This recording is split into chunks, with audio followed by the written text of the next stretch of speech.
R1 news में आपका स्वागत है। मैं हूं आफ्ताब काखंडकी। ಇಂದು ವಿಜಯಪುರದಲ್ಲಿ ಮತದಾನ ಪ್ರಾತ್ಯಕ್ಷಿಕ ವಾಹನ ಬಿಡುಗಡೆ, ವಿವಿಪ್ಯಾಟ್ ಸತ್ಯದ ಕೈಗನ್ನಡಿ.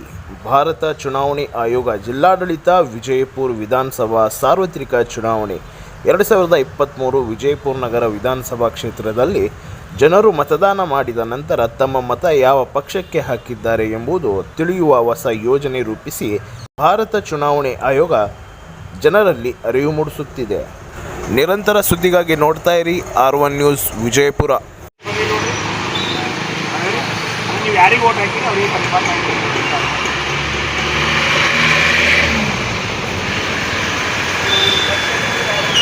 ಅರ್ಥ ಆಯ್ತು ಸರ್, ಯಾವ ಥರ ಮಾಡ್ಬೇಕನ್ನೋದು.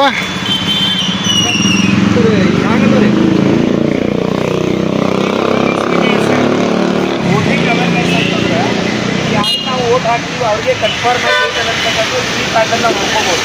ಕೆಲವು ಊಹಾಪೋಹಗಳು ನಾವು ಮಷಿನ್ ಯಾರು ಬೆಳಗ್ಗೆ ಯಾರಿಗೆ ಬೀಳ್ತಾವೆ ಅಂತೇಳಿ, ಅಲ್ಲಿ ನಮ್ಮ ವೋಟರ್ಸ್ ಏನಂದರೆ ಯಾರು ವೋಟ್ ಮಾಡಿರ್ತಾರೆ ಅವ್ರಿಗೆ ಬೀಳ್ತಕ್ಕಂಥೇಳಿ 7 ಸೆಕೆಂಡ್ ಒಳಗಾಗಿ ಈ ಕಾರ್ಡ್ನಲ್ಲಿ ನೀವು ನೋಡ್ಕೋಬೋದು. ಅದನ್ನು ಹಾಕಿದಂಥವ್ರಿಗೆ ಮತದಾನ ಬಿದ್ದರೋ ಇದು ಅಂತಕ್ಕಂಥ ಖಾತೆಯಲ್ಲಿ ನಾವು ನೋಡ್ಬೋದು.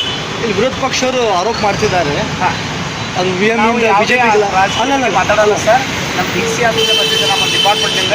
ಈ ಮಷಿನ್ ಬಗ್ಗೆ ಅವೇರ್ನೆಸ್ ನಮ್ಗೆ ಹ್ಯಾಗೆ ಓಟ್ ಹಾಕಬೇಕು ಮತ್ತು ನೀವು ಹಾಕಿದವರಿಗೆ ವೋಟಿಂಗ್ ಪ್ರೂಫ್ ಈ ವಿವಿ ಕಾರ್ಡಲ್ಲಿ ನೋಡಬೇಕು ಅಂತ ಇಷ್ಟು ನಮ್ಮ ಅವೇರ್ನೆಸ್ ಇದೆ.